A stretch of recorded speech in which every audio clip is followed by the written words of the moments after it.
Hey everybody, it's Karen with Food and Family, and today I'm going to make chicken and dumplings. I'm taking a shortcut today, and I'm using some store-bought dumplings. Hey, take advantage of it. They're delicious. Sometimes I roll them out and make my own, but today I just want to do it easy and simple for you. I've got 3 chicken breasts. And I put a lid on the pot and I've let them boil for about 20 minutes. And I used water and covered them real good. I used a chicken bouillon cube to give it a little flavor, to amp up that chicken flavor a little bit. And I added some celery and some onion and some parsley to the water. If I'd had some carrots, I would have put that in there, but I didn't have any today. So now I'm going to take this chicken out and I'm going to let it sit here for just a minute and cool while we fish out these veggies. Now I'm going to bring my broth back up to a boil. And I let it simmer. It simmered about 20 minutes on a medium-low heat. I put the lid on. It keeps all that heat in and all that moisture, so all that good broth doesn't evaporate. You don't want to lose that deliciousness. I've got some eggs that I've been cooking over here. I've got 2 forks, and I'm going to shred up my chicken. I don't want it super fine. I would like to know I've got chicken in my dumplings. I've got my broth coming up to a boil. I don't know that you can see. I'll get you a good picture of that in a minute. If you can see, I don't think you can see down in there. We're going to drop our dumplings. See, they're already cut for you, but I like to break them up a little bit. And you can put them in a whole strip if you want. Like I said, you can make your own. You can make big fluffy dumplings, make it like a biscuit dough, and drop them by the spoonfuls in that broth. Once you get it in there, don't stir them too much because you don't want to, oh, that's still frozen down there. You don't want to break them up. I like my butter. So I'm going to put, I don't think I'm going to put a full stick. I think I'm going to do like half of the stick. We might come back and add more. Who knows? I think half of it will be perfect though. Oh yeah, I can look at that and say half of it's perfect. And let's break these eggs up. Egg is something that my grandmother did not put in hers. My mother didn't. My daughter-in-law doesn't. It just hit me one day and I thought, why not? It sounded good, so I put it in there, and I've not made them any other way since. I want to cut them up. I cut them in half again. It's a little shell on my finger. Get it off. All right. So I've got like 4 sections to that egg. Can you see how I've cut it? We're going to cut it up and just let it gently drop in there. I'm going to add some milk. This is whole milk. Now, I've measured out 3/4 of a cup. I don't know if I'll use it all. I just want to give it that pretty white look and creamy look. I had 3/4 I didn't use, but about 1/4 of a cup. Now, I did not salt my chicken. I used a Knorr bouillon, chicken bouillon, which is very salty. I'm not going to salt them now. I'm going to put some black pepper in it. And I'll check it at the end. I'll taste it and see if it needs some salt. Slip this chicken in here. Gently. Can y'all hear it boiling? I'm going to have to turn it down and get it on a little more gentle simmer. Doesn't take long to cook. Now the dumplings, because they're made with flour, will thicken this up. And that's what you want. And it'll probably take about 10 minutes from here. I can time it.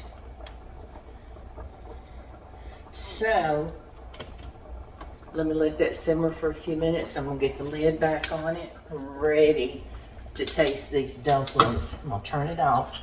So I wanna see if it needs any more seasoning. Look at that big old bowl. You talk about comfort food to the max. Everybody's got their own version of comfort food. Macaroni and cheese, chicken and dumpling, they're right up there at the top.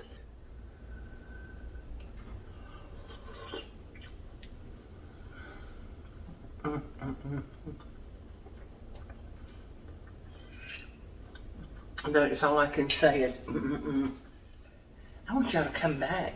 I want you to try this recipe. If you don't have to cook it today, cook it tomorrow, cook it next week. It's gonna be so good, y'all.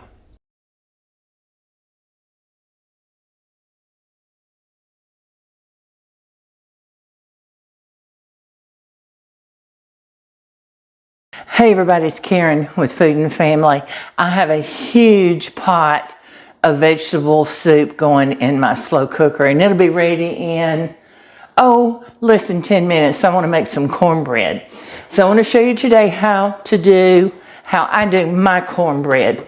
I've got white lily buttermilk cornmeal mix. I'm going to use a cup of that. Now this is a half a cup measure, so I'm going to use 2. Okay, and then, of course, white lily self-rising flour. And I'm going to use a cup of that. And let's put a good pinch of salt in it, because you need some salt. It's going to be so good. Now let's stir this cornmeal and the flour and the salt together before we put our other ingredients in. That gets everything distributed throughout.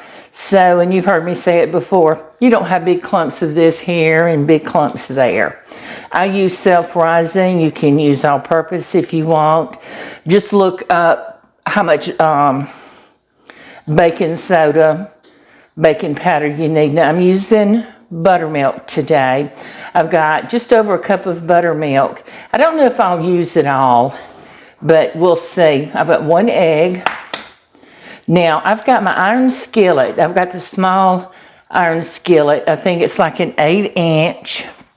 And in the oven heating up with a good glob of butter. So when it gets hot, we put this in, that butter's going to come rising up over that cornbread mixture. So good.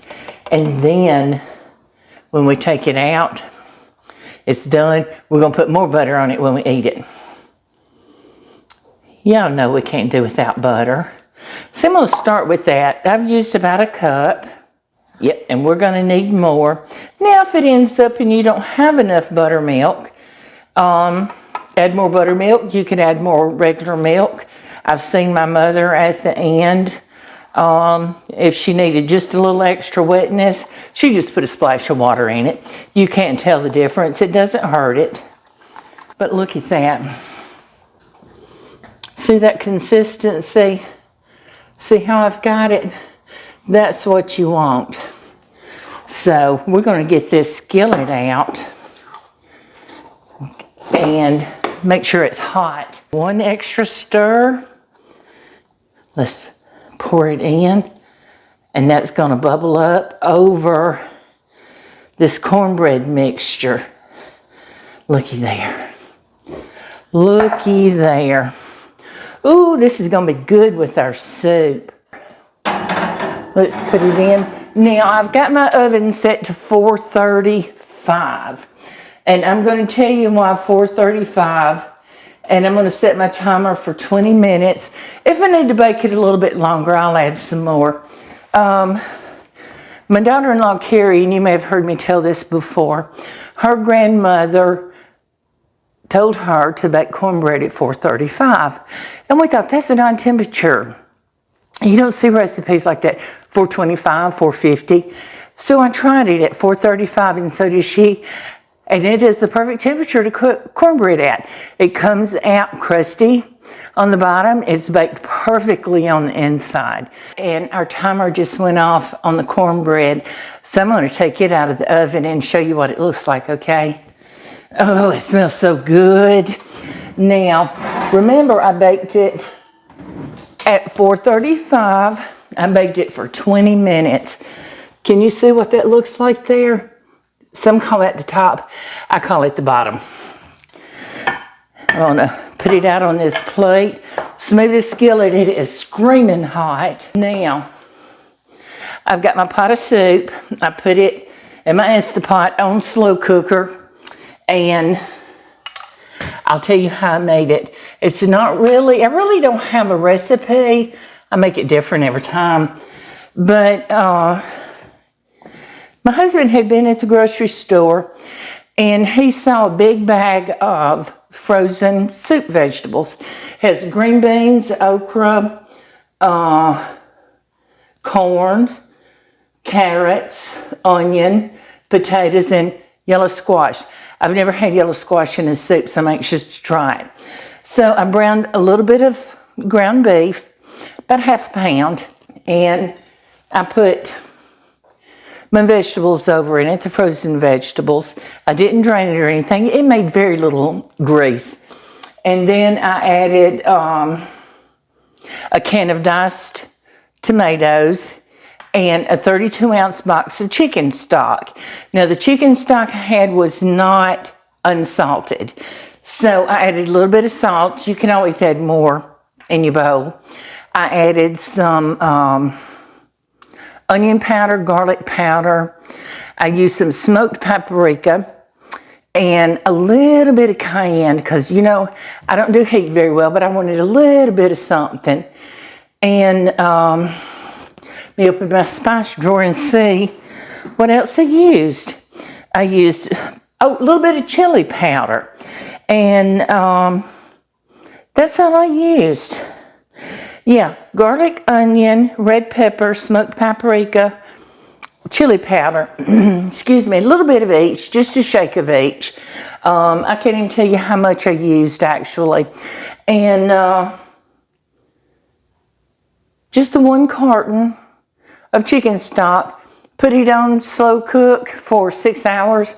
It smells delicious. And you saw it in this pot, in my bowl. Looky there, can you see that?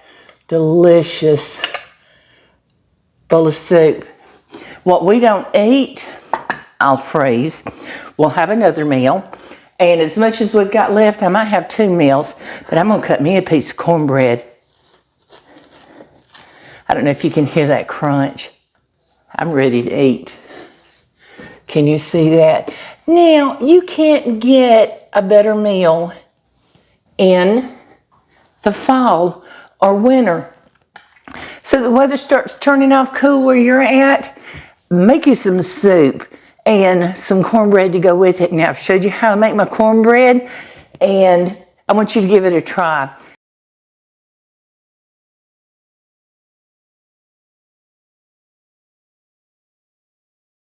It is cold here in central Alabama and it's time to make some soup. I saw a recipe the other day that I thought sounded interesting, so now I'm going to do it, but I'm going to make it my way. And it is a sausage, cabbage, potato soup, and I'm going to add some corn on the cob. And let's get started, okay? So we've got our big pot. We're going to need our big pot. And I have here a pound of smoked sausage. You can use kielbasa, you can use Polish sausage if you want. It would be good either way, I'm sure. So a little oil in our pan, and we're going to cut our sausage into rings. So I don't want them too small, maybe about that big. Can I show you? Can you see that? About that big. It's speedy. You can hear it, it's already starting to sizzle. See if I can get you down in that pot a little bit so you can see. Can you see that? And while that's sizzling and simmering and browning, all the good stuff, we're going to cut up an onion. So I've got, about a medium-sized, small to medium-sized onion. I'm going to cut it in half. And then I'm just going to cut little rings. Just little rings. And we're going to let it, we're going to put it in with this sausage in a minute and let it cook up. Don't do it too thin, it'll cook away. Okay, so now we're getting this is getting browned. It's starting, so I'm going to go ahead and add some onion in here, but I want to show you. It's got a little bit of color on it. It's probably not as much as I would generally do. I don't know if you can see the color of that or not. It's hot. And but we're going to let it brown some more. So we're going to add this onion in right now. I want to just let it cook until it's softened. And you'll know when it gets a little translucent. And you'll know when. I'm going to put a little bit of salt and pepper in. I'm not going to put a whole lot of salt because of that sausage. But I want to get my onions salted. And we're going to put some black pepper in it. Okay, so our onions are soft. Now, let's drop our cabbage. I had a really huge cabbage the other night, and I cooked some of it, and I had some left, so that's what I'm using. And so this would amount to about a medium-sized head of cabbage, and it's just rough chopped, and some of it's bigger, some of it's smaller, but it's going to cook down, and it's going to wilt and cook into this soup. Let's work on our potatoes. And I told you with some, let's see, my paring knife, like that, it's got the little eyes on it. We're going to take those off. I don't want to eat them. I don't want you to eat them. So let's take that off. And we're just going to throw them. Little ones this size, I'm going to throw in whole. And that's the point of nibblers. They're small, so you can put them in whole. That's fine. Now one like this, I'm going to go ahead and cut it in half. And just throw it in. Alright, look, potatoes are in. That didn't take but a minute, did it? Like my hands. Let's stir this around. See, this is a full meal in one pot. You've got your meat, which is your sausage. You've got your vegetables. You've got potatoes. You've got cabbage. We've got onions in there. I'm putting crushed tomatoes. This is a 28-ounce can of crushed tomatoes. Let's rinse this can out. Get all that goodness. That's probably a tablespoon of water. It just rinses that out. Don't leave it in your can to throw it away. Let's stir that down. I'm going to put in, this is parsley. It's dried parsley, but y'all, it smells just like fresh. So I'm going to put in a good shake of that. Just again, it's making it pretty. That's probably a tablespoon. I'm going to put in about a teaspoon of garlic powder. I'm using powder. I like to use that. And I've got some Italian seasoning. I don't know why it sounded good to me. So I'm going to use about a tablespoon of that. Let's stir this up. So let's pour in our broth. Let's see if one can. I think one box will be enough, but we're going to see. Looky there. So I'm going to get a lid on this and get it to going. Get it simmering. And, excuse me, I should have already had this out. Get it simmering, and I'm going to keep an eye on it. And if it looks like the liquid is boiling down, then I will add some more broth. our soup's been simmering for a little bit, so let's check it and see how it's coming along. I want to see if those potatoes are getting tender, and if they are, then we want to go ahead and add our corn. Yeah, see my knife is gliding right through there. Very easy. So, oh, it smells so good, guys. So let's taste it for seasoning. See if we need to add salt or anything to it.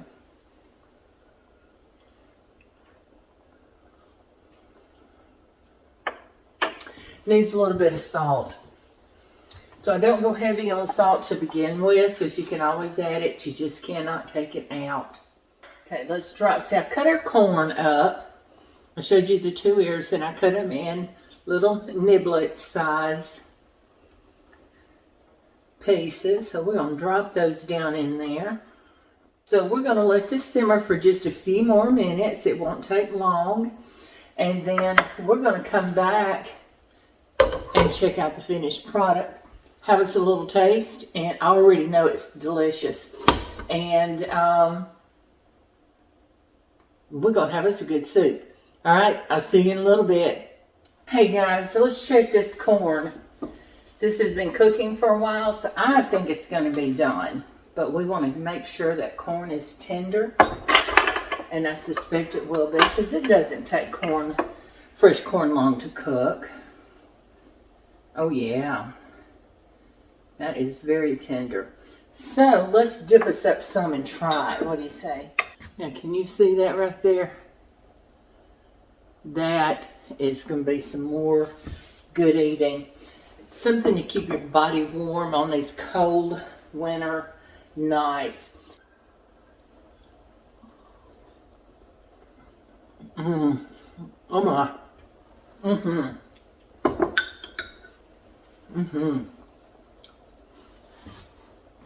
That is amazing. I'm going to get this pot covered.